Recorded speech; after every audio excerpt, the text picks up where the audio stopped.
السلام علیکم ورحمت الله وبرکاتو. ملګرو امید کوم چې ښه به یې روغ جوړ به یې. وروڼو نننۍ ویډیو چې زموږ کوم ده د کویلې د مزدور په باره کې ده. تاسو ته په سایډ باندې دا تصویر ښکاري، دا الله دې وبخي زموږ ورور شبیر احمد چې علاقه مخوزي ماچکنډۍ کنډو سره تعلق لري. د کویلکان کې په غره کې شهید شوی دی او کور ته یې راوړ دی. د دغې مزدورانو په باره کې نننۍ ویډیو ده.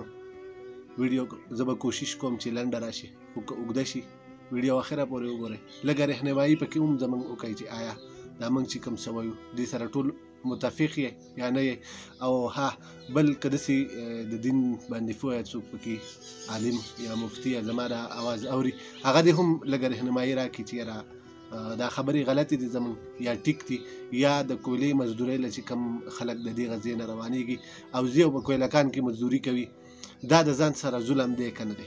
نو وروڼو د دې غځې نه زموږ خلک روان شي او لاړ شي په کویلکان کې اخري خپل زندګۍ هغه بازي چې ده هغه وبیلي او واپس راوړی شي. تر اوسه پورې موږ هم دغه چغې وهلې چې شانګله کې روزګار نشته دی، زما د شانګلې مشران دې شانګلې ته روزګار راوړي، خو نن هغه اواز پکې نه کوم. نن د دې قوم دپاره دا ویډیو کوم. کم خلک چې هلته کې مزدوري کوي هغوی سره په دې ویډیو کې بحث کوم، ځکه چې هغه خبره رنګ نه راوړي. اوسه پورې چې پکې موږ نارې وهلې هغه خبره هیڅ فایده نه لري. چې فایده نه لري، شانګلې ته روزګار څوک نشي راوړی. شانګلې یو داسې لیډر نه دی پیدا کړی چې یاره دې خلکو دپاره څه روزګار روان کړي. نو اخر موږ هم په دې اواز باندې ستړي شو او دا وایي چې یاره د شانګلې کمپیریزن که ته د اسلام آباد سره کوي نو دا ناممکنه ده، ځکه چې شانګلې ته هغه سهولیات نه دي ورکړی شوي. سهولیات خو موږ ته راکولی کېږي. وروڼو ویډیو اوږدېږي ځکه ډېرې خبرې پرې نه کوو، خو دا یو سوال جواب ستاسو سره په لنډو باندې کوو. کوم وروڼه چې هلته کې مزدوري کوي او زما د اواز اوري چې یاره تاسو چې د دې غځې نه لاړ شئ او خپلو بچو د خیرخواهۍ دپاره ځئ او هلته کې د هغوی دپاره مزدوري کوئ، هلته کې تاسو د هغوی دپاره دا سختې تېروئ. تاسو کله دا سوچ کړ دی چې یاره موږ مړه شو، د هغې نه پس به زموږ د دې بچو پالنه څوک کوي؟ دا په سایډ به تاسو سره تصویر چې ښکاري، دغه رور چې دی هم اوس شهید شوی دی د کویلکان په دغه مزدورۍ کې او واپس یې راوړ دی او دغلته کې مطلب جنازه به یې شوي وي، کفن دفن به یې شوي وي، زموږ مشران به راشي، لاس به اوچت کړي، دعا به وکړي. خو لیکن کله چا دا سوچ کړ دی چې یاره دا خلک د دې ځای نه څه له روانېږي، دا خلک د دې ځای نه هلته مزدورۍ له ځي، نو دغه مزدورانو ته یم چې لږ په خپل ځان باندې رحم وکړئ، په خپلو بچو باندې رحم وکړئ. چېرته بلې غاړ ته لاړ شئ.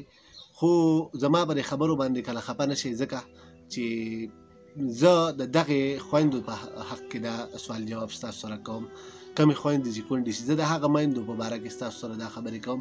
کمې میندې چې دي چې هغوی بې اولاده شي، نو لږ په خپلو بچو باندې رحم وکړئ، د دغه ځای نه لږ غوندې واوړئ، ځکه چې ښکاره خبره ده چې یاره تاسو مزدورۍ له ځایه، زموږ په شانګله کې څه مزدوري نشته، خو لیکن دا تاسو چې مړه شئ د هغې نه پس ستاسو د بچو خیال به څوک ساتي، ستاسو د مشرانو خیال به څوک ساتي، ستاسو غم خادي به څوک کوي؟ دې خبرو ته هم لږ سوچ وکړئ.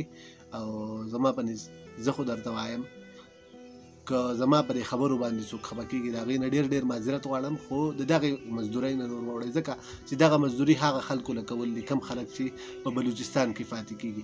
دا مزدوري هغه ټیکهدار له کول دي کم چې د دغې مینونو ټیکهداري کوي. دا هغه جوړي سر له دا مزدوري کول دي کم جوړي سر صاحب چې په سر باندې ګرځي، دا وایي چې یاره زه د دو دپاره یو بوج تېروم په ځان باندې، زه سخته تېروم، دغې خلکو دپاره خرچه راوړم، دغې خلکو دپاره بیل وسلو. حالانکې که زه نن حقیقت ویم دا د دغه جوړي سر صاحب دپاره دا مزدوري ده. ستاسو پکې څه دي؟ ستاسو صرف هغه د میاشتې حساب کتاب دی او اخري ستاسو مړ وجود دی علاقې ته راوړي. زما هغه خوراکۍ چې کوم ستاسو په نکاح کې هغه کونډه کېدلي، نور پکې هېڅ هم ماته نه ښکاري. او بلکې زه دا وایم چې دا د ځان سره ظلم دی. نو د دې ځان د دې ظلم نه لږ واوړئ، لږ په ځان رحم وکړئ، په خپلو بچو رحم وکړئ. د دغې مزدورۍ نه که څوک هم زما سره په دې خبرو باندې اګري، د دغې مزدورۍ نه اوښتل پکار دي. ما ته پته ده چې ستاسو مجبوري ده، ستاسو مجبوري ده، خو دا مجبوري چې ده نو دا بیخي ستاسو د مرګ خولې نه وړي. نننۍ هم دغه شاټ شاندې پیغام مې ستاسو سره درکوم. دلته کې داسې څوک نشته دی چې یاره زموږ د تپوس وکړي، دلته کې روزګار راوړی شي، موږ په هغه روزګار کې شو.